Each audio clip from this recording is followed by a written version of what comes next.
So, Assalamualaikum and Selamat Sejahtera. So, we are going to proceed to the last part in chapter 2. Okay, so these are the chapter 2 part 3. We are going to proceed to the next subtopic, which is the informal organization. So, informal organization, the terms informal itself is spontaneous personal and social relationship that exist within an organization. So for this one, refers to the interpersonal relationships that do not appear on the formal organization charts. So again, it's not related to your organization chart. So an informal, okay, so informal organization is actually an informal or unwritten organization develops over time to meet the workers' human needs, especially in the recognition and socialization. So there are two important elements in the informal organization. So the first one is the informal group, and the second one is informal communication pattern. So this one is referring to the Quibble page 35. So I'm going to proceed to the next part.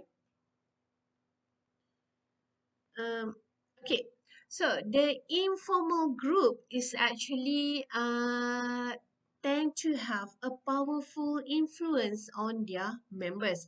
So the behavior of the informal group can be either a help or hindrance to the administrative office manager. So you need to remember under the topic of informal organization, there is a term of grapevine. So what is grapevine?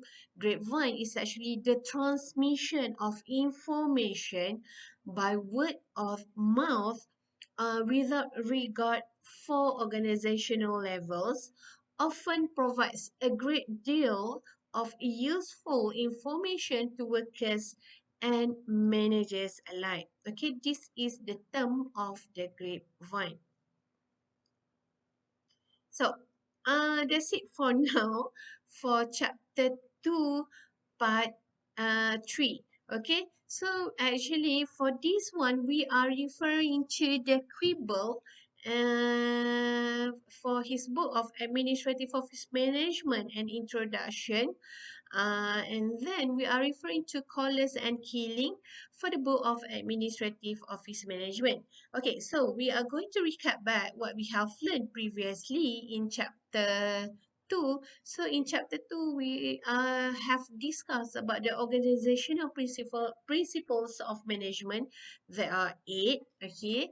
And then one of the organizational principle of management that we have discussed is like what we call authority and responsibility, chain of command, unity of command, span of control, the work assignment, interrelated function, and as well as the employee empowerment.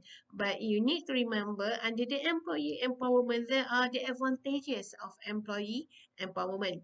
And then in chapter 2, part 2, we have discussed about the centralizing managerial authority as well as the decentralizing managerial authority. And then we have discussed about the advantages of decentralizing and also the disadvantages of centralizing authority. Same thing goes to the decentralizing.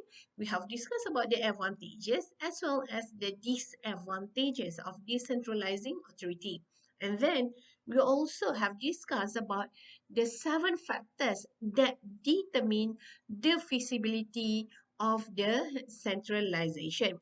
Okay, and then we also discuss in chapter 2, part 2 about the physical centralization as well as the physical decentralization. So for this video, the last part of this video, we have discussed about the informal organization. So you need to remember 2 important elements is the informal group as well as the informal communication pattern. So this is the last topic. that we have in chapter 2, part 3. So that's it for now. So I have recap what we have learned from chapter 2, part 1, chapter 2, part 2, and now chapter 3, part 3. Okay, that's it for now. Thank you so much. And we're going to proceed after this in other chapter. Assalamualaikum.